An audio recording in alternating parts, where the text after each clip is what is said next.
Et au sujet du Rwanda, le tribunal pénal international n'a pas été capable de prouver que le génocide a été planifié.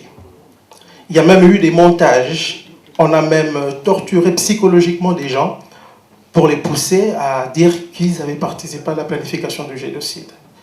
Le problème, c'est que si on dit que le génocide contre la minorité Tutsi a été planifié par le régime du président Habyarimana, en même temps, il y a un problème puisqu'il a été tué dans l'attentat. Donc Habyarimana s'est tué pour faire un génocide. Donc il y a quelque chose qui ne va pas. Et deuxième élément, quand on parle de révisionnisme, pourquoi est-ce que pour moi, je ne trouve plus important? Parce que le mot révisionnisme, c'est un peu comme la théorie du complot. Quand on veut vous faire taire, on utilise ces genres de mots pour faire taire. Il y a une certaine...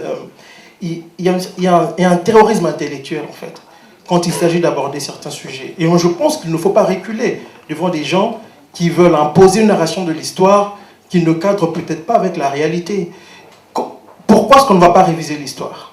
Puisqu'aujourd'hui, il y a des faits historiques, quand il y a des documents déclassifiés, plusieurs documents peuvent prouver qu'on s'était trompé quelque part. Mais quand ce sont des sujets assez particuliers, on brandit le qualificatif de révisionniste ou de négationniste. Non, moi je ne pense pas. Quand il y a un débat intellectuel, on doit accepter les avis des uns et des autres, même si on n'est pas d'accord avec ça. Moi, je ne suis pas tout à fait d'accord là-dessus. C'est-à-dire que, évidemment, il faut sans arrêt remettre en question l'histoire. Mais il se trouve que le mot est tellement connoté qu'il est totalement impossible de se dire révisionniste quand on parle de révision d'histoire. Donc, vous pouvez, personne ne peut l'accepter. Parce que, obligatoirement, si j'utilise le mot révisionniste pour dire ce que vous dites, c'est-à-dire faire une révision d'histoire, obligatoirement, on rentre dans un champ sémantique qui n'est insupportable pour l'autre. Donc, de toute façon, moi, ayant vécu des attaques pendant je ne sais combien d'années sur ces thèmes, je me bats énormément, mais jamais je dirais que je suis un révisionniste, évidemment. Parce qu'il y a la référence de la Shoah. Donc ça rend totalement impossible. Obligatoirement, quand on dit qu'on est révisionniste, en France, ça veut dire qu'on est forisson. Hein, c'est-à-dire qu'on n'accepte pas les chambres à gaz.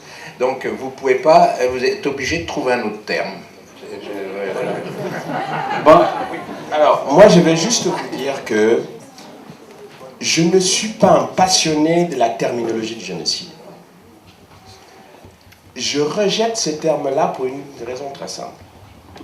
C'est comme l'a dit Pierre, ça clôt le débat. Je veux qu'on ouvre le débat. Ce qui m'intéresse, c'est de savoir ce qui s'est passé. Qu'est-ce qui s'est passé au Rwanda en 1994? Point d'interrogation. Et la difficulté que les gens, que ce soit ce qui...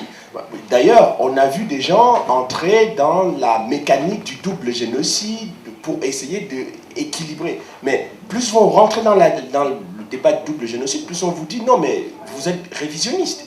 Donc, moi, je suis pour le principe de l'examen serré des faits. Point. Que la justice qualifie de génocide, de massacre de masse, de crimes contre l'humanité, ça, c'est du ressort de la justice. Mais pour l'instant, la justice n'a rien prouvé. Et donc, je reste sur le fait que, au lieu de nous enfermer dans le débat sur le génocide et donc des conséquences du génocide et du révisionnisme, examinons ce qui s'est réellement passé. Point. Merci.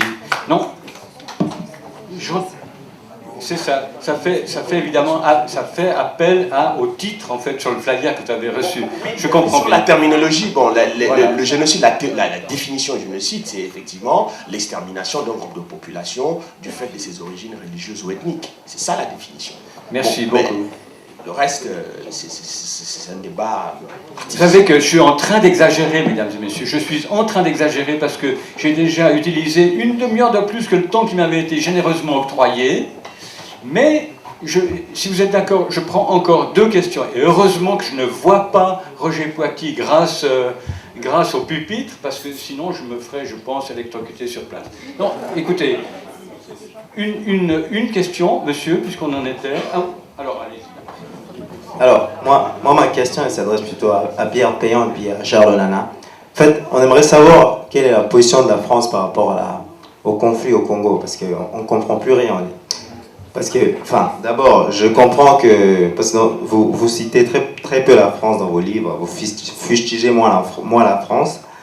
J'aimerais savoir la position de la France, parce qu'on est quand même étonné de voir que les propos de Nicolas Sarkozy, quand il a reçu M. Kagame en France, parlaient des partages des ressources. Et puis avec François Hollande, les Congolais sont un peu déboussolés en France, on ne comprend plus la position de la France. François Hollande, qui est très proche des milliers pro-israéliens, tout ça, on ne comprend plus. On aimerait savoir la position de la France par rapport à la situation. Merci. Pierre Péon ou... Moi, je peux répondre, en tout cas, sur le Rwanda. Je crois que personne ne comprend la position de la France, de toute façon. C'est-à-dire la France, depuis 1994, est l'objet d'attaques d'une violence folle, puisque, au fond, que ce soit François Mitterrand, Balladur, Villepin et une cinquantaine d'autres, sont attaqués régulièrement comme complices du génocide. Donc on pourrait quand même imaginer que la France réagisse à ces accusations d'une violence folle. Ces accusations ont été formulées formulées de façon la plus précise dans ce qu'on appelle le rapport Mousseau. Et le rapport Mousseau, donc, qui est sorti en août 2008. Eh bien, aujourd'hui encore, la France, en tant que les autorités n'ont pas répondu, alors que c'est un tissu d'idiotie, de mensonges et tout. Moi-même, je suis cité dans le rapport Mousseau comme ayant tenté d'enlever quelqu'un que je ne connais pas. Et donc, c'est vrai que la position... Alors, il faut revenir à ce que j'essayais de dire tout à l'heure, c'est-à-dire la propagande est tellement forte d'un certain nombre d'associations qui ont pignon sur rue et qui sont un peu les étendards de la défense des droits de l'homme. Je pense à Survie, je pense à l'Union des étudiants juifs de France, au Mémorial de la Shoah, à un certain nombre de choses. Et donc les politiques ont peur de se faire attaquer. Comme on est entre nous,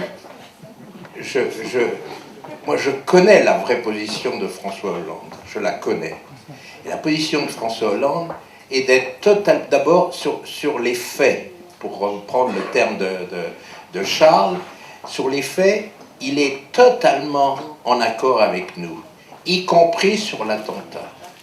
Mais il ne veut pas risquer de se faire traiter de négationniste et de révisionniste. Donc, tant pis pour la vérité. Donc, on voit bien, là, pour le 20e anniversaire, ils essaient de pas trop se mouiller. Est-ce qu'on va envoyer, sûrement pas un grand ministre, on va essayer d'envoyer un petit ministre, on va essayer qu'il n'y ait pas de bruit, surtout pas de bruit. Hein. Autrement dit, les politiques sont tétanisés sur cette question, alors que vraiment, il n'y a pas de raison. Il n'y a pas de raison, mais quand on est comme tous les deux à essayer de mettre sur la table les faits, c'est pas évident, on ne peut pas dire qu'on a du soutien des autorités, c'est le moins qu'on puisse dire. Oui, mais vous avez notre soutien, Pierre. Voilà. Ce soir. Alors, une dernière question, vous êtes d'accord? Une dernière question. Bonjour, je m'appelle Jacques, je fais partie de pas mal de mouvements panafricains. Et donc ma question est surtout sur une note un peu positive vers l'avenir, quoi. Et donc je pense qu'à l'heure où on évolue vers des États continentaux, est-ce que vous placez encore un espoir, je sais pas, à l'Union africaine qui pourrait potentiellement, je sais pas, se rapprocher aussi bien de la Chine ou de la Russie pour essayer de transformer les guerres chaudes d'Afrique en guerre froide? Écoutez, on est devant, dans le dossier des Grands Lacs, devant une difficulté très importante. Pour bien comprendre cette question-là, enfin pour répondre à votre question, il faut revenir à la question qui a été posée sur la position de la France. En fait, la position de la France est compliquée avec l'arrivée au pouvoir de Nicolas Sarkozy. Il a, dans un premier temps, cassé complètement ce qui était censé être la position de la France dans le dossier du Rwanda. C'est-à-dire qu'en rompant avec la politique d'engagement de Mitterrand et en rompant avec la politique de semi-neutralité du président Jacques Chirac, qui n'était pas engagé, qui avait une position de distance par rapport au Rwanda. Lui, il a fait venir pour la première fois Kagame à l'Élysée en rompant complètement, en écoutant, mais pas du tout, les appels des militaires français, qui disaient qu'ils ne comprenaient pas pourquoi M. Kagame était invité en France, alors qu'il passait le temps à insulter l'armée française. Il l'a fait venir. Il est allé beaucoup plus loin, lui-même s'est rendu à Kigali. À l'époque des événements, c'est-à-dire en 1994, le même Nicolas Sarkozy était porte-parole du gouvernement. Et il avait fait une déclaration publique à la télévision où il disait que la France a toutes les raisons d'être fière de son action au Rwanda. Le même Nicolas Sarkozy est revenu, je crois, lorsqu'il est allé au Rwanda, dire que la France a commis des erreurs ou des fautes, mais sans jamais citer une seule de ces fautes ou de ces erreurs. Donc, il a créé une ambiguïté telle que lorsque vous venez, comme Pierre et moi nous essayons de faire très modestement, de verser les dossiers sur la table, on vous dit mais non, on n'écoute pas ce que vous dites, puisque le président Nicolas Sarkozy lui-même a dit que la France a commis des fautes. Donc, vous vous retrouvez devant une situation qui est extrêmement difficile. Donc, vous vous doutez bien que dans cette situation, il n'y a pas un seul État africain qui va oser prendre position.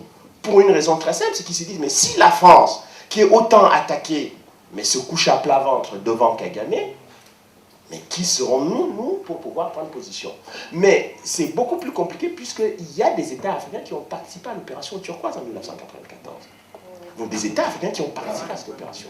Mais quand ils ont vu la campagne d'insultes qui a été déversée sur l'opération turquoise, il n'y a aucun État africain qui assume aujourd'hui sa position d'avoir participé à l'opération turquoise. Donc on se retrouve devant une situation, oui, qui est extrêmement pénible, c'est que vous devez faire avancer la vérité. Vous vous dites, nous, on ne détient pas la vérité. Mais voici les éléments nouveaux, voici les éléments oubliés. Mais si tout cela est compliqué, c'est parce qu'aujourd'hui, il faut le dire très clairement, vous avez un certain nombre d'associations pro-israéliennes qui sont rentrées dans le dossier.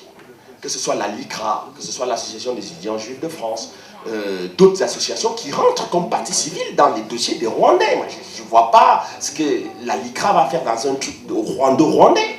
Et donc, toutes ces associations-là, leur présence dans le dossier et l'assimilation de ce dossier à la Shoah fait que, même au sein du Parti socialiste, personne n'ose défendre le président Mitterrand en sachant que ces accusations sont extrêmement violentes et malhonnêtes.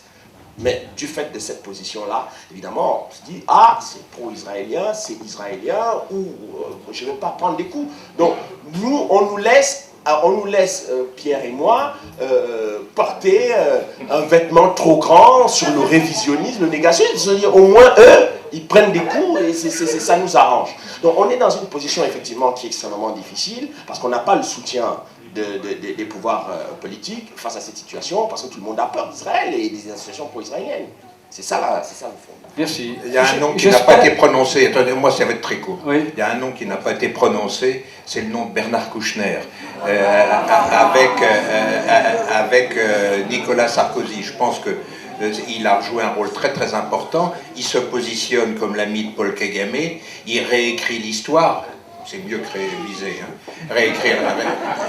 Réécrit l'histoire, et c'est Sarkozy soutenu par Kouchner, je ne sais pas lequel était le plus important dans le système Kagame, mais il a cassé le dossier Bruguière, il l'a véritablement cassé. Et donc aujourd'hui, il n'est pas du tout impossible que le dossier Bruguière, alors qu'il est évident que c'est Paul Kagame qui a commandité l'attentat, il y a eu tout un système, il y avait deux États contre, au fond, le dossier Bruguière, il y avait le Rwanda et la France. Et donc aujourd'hui, il y a la gestion de ce dossier qui est très importante.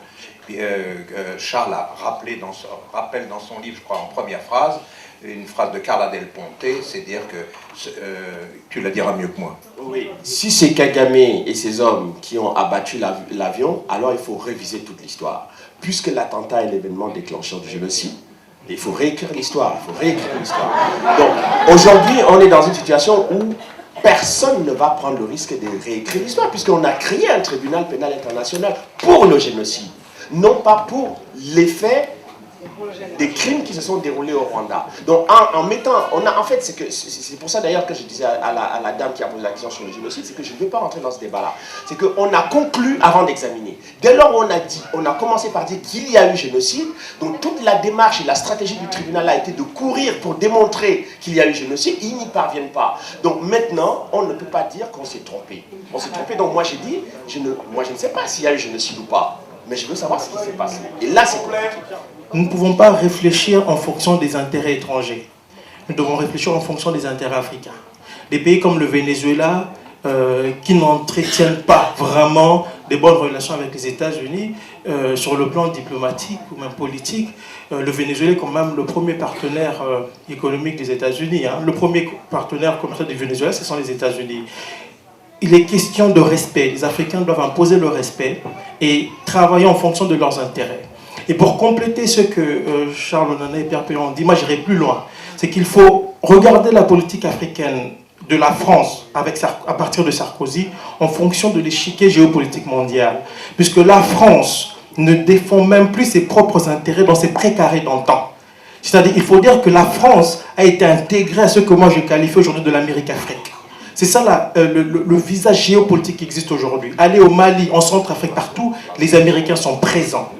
C'est pour vous dire aujourd'hui que la position de la France s'est alignée sur les positions américaines. C'est-à-dire que les Français ne feront rien dans la région des Grands Lacs aussi longtemps que les États-Unis seront là pour mener, en fait, mener la troupe, en réalité. Et donc, quand on ajoute à cette réalité la présence d'Israël, parce que quand vous voyez les États-Unis, il faut regarder à côté, c'est sûr que vous allez voir Israël.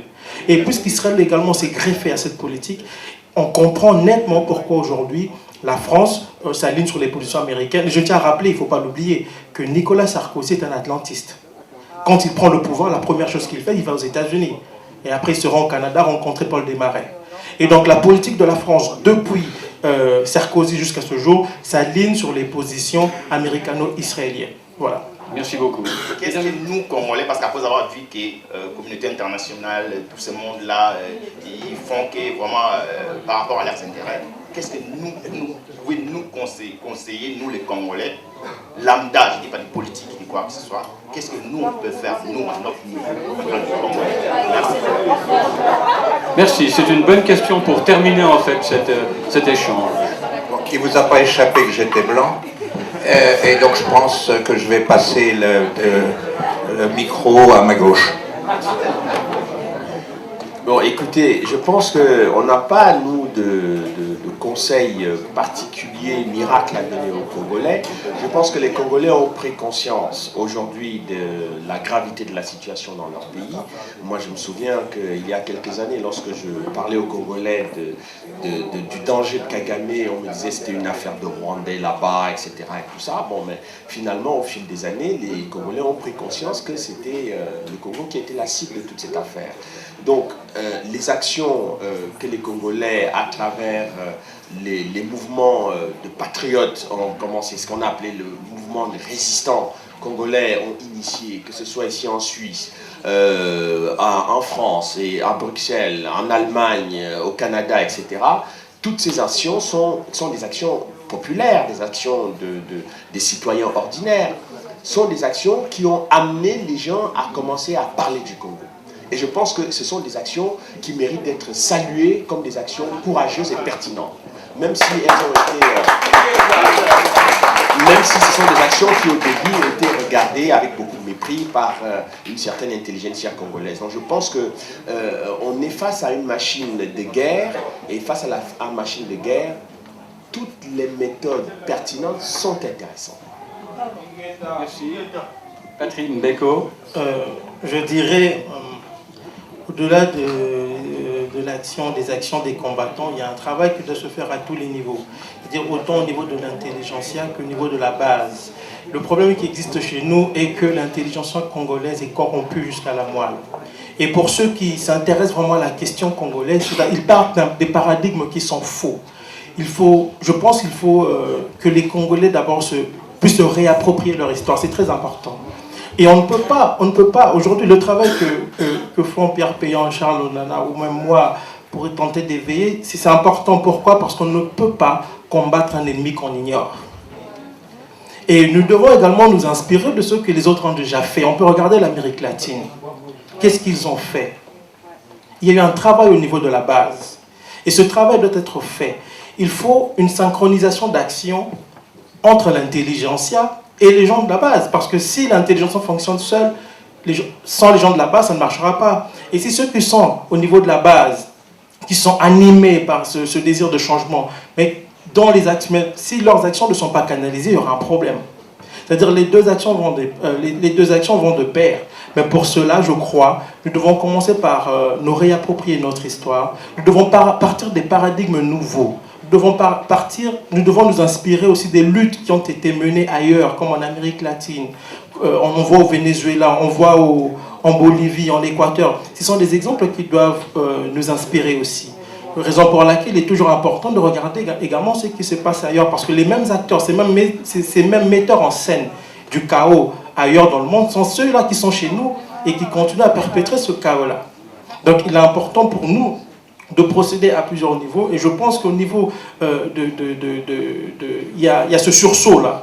Ce sursaut d'orgueil, on veut changer les choses, c'est important. Mais il ne faut pas oublier qu'il y a un penseur qui a dit l'ignorance engendre des révoltes et la connaissance engendre des révolutions. Et nous avons besoin d'une révolution. Nous devons passer de l'étape de la révolte à la révolution. Je pense que nous allons y arriver. Merci beaucoup.